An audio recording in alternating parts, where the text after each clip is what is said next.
జరిగిన మాట వాస్తవం. ప్రభుత్వం తరఫున నేను క్షమాపణ కూడా చెప్తున్నాను. ఎందుకంటే మనం అనుకున్న దానికంటే డబల్ 3 రెట్లు ఎక్కువ వచ్చింది. రైతులకు ఇబ్బంది అయింది. కల్లాలల్లా 15 రోజుల నుంచి రైతులు ఇబ్బంది పడుతున్నారు. ఆ మాట వాస్తవం. అందుకని మేము కూడా చింతిస్తున్నాం అందరం. డెఫినెట్ గా రైతుల కోసం ఈ ప్రభుత్వం ఎప్పుడు కూడా రాత్రింబాలు కష్టపడి రైతులకు అన్ని రకాలుగా సపోర్ట్ గా ఉండాలన్న ఉద్దేశంతో పనిచేస్తుంది. కాబట్టి రాబోయే 10 రోజుల్లో కంప్లీట్ గా ధాన్యం సేకరణ కంప్లీట్ చేస్తామని చెప్పి నేను కూడా మాటిస్తున్నా. ప్రత్యక్షంగా నేను కూడా ఈ గోడౌన్ హ్యాండ్ ఓవర్ చేసుకుంటానికి అధికారులతో మాట్లాడి గోడౌన్ ఓనర్ ఒప్పుకోకున్నా సరే బలవంతంగా నోటీస్ ఇచ్చి తీసుకోవడం జరిగింది. ఇంకొక 1,00,000 టన్నులకు తిరుమలకి సూర్యాపేట మండలం అక్కడ ఒకటి ఉన్నది, అది కూడా తీసుకోమని చెప్పిన ఇప్పుడు అడిషనల్ కలెక్టర్ గారితో మాట్లాడినా. వచ్చే 10 రోజుల్లో ఈ ధాన్యం సేకరణ ఎప్పుడు ఇంత ప్రాబ్లం రాలే, ఈసారి వచ్చింది ప్రాబ్లం.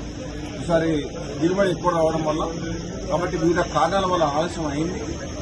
మా రైతు సోదరులందరూ కూడా దీన్ని పరిస్థితిని అర్థం చేసుకుని సహకరించాలని చెప్పేసి ప్రతిపక్ష పార్టీల అందరూ కూడా నా విన్నపం ఏంటంటే ఆలస్యమైన వాస్తవం. మీరు కూడా ప్రజల పక్షాన చాలా సందర్భాల్లో మీడియా ద్వారా కానీ రైతుల పక్షాన మీరందరూ కూడా మీ పాత్ర పోషించిండ్రు. ప్రభుత్వం కూడా అన్ని రకాలుగా మీరు చేసిన పోరాటాన్ని కావచ్చు, మీ ప్రజల పక్షాన మాట్లాడడం కానీ రైతుల పక్షాన దాన్ని పాజిటివ్ గానే తీసుకుంటుంది. నెగిటివ్ యాంగిల్లో రాజకీయ కోణంలో రాజకీయం చేయదలుచుకోలేదు. ఎందుకంటే ఇది రైతుల సమస్య. రైతులను కాపాడుకొని వాళ్లకు అండగా ఉండాల్సిన ప్రభుత్వం, ప్రతిపక్షాలు అన్ని పక్షాలు అన్ని పార్టీల వారు సహకరిస్తే నెక్స్ట్ 10 days లో కంప్లీట్ చేస్తామని చెప్పి నేను మీడియా ద్వారా రైతులకు ప్రజలందరికీ కూడా తెలియజేస్తున్నాను. Thank you.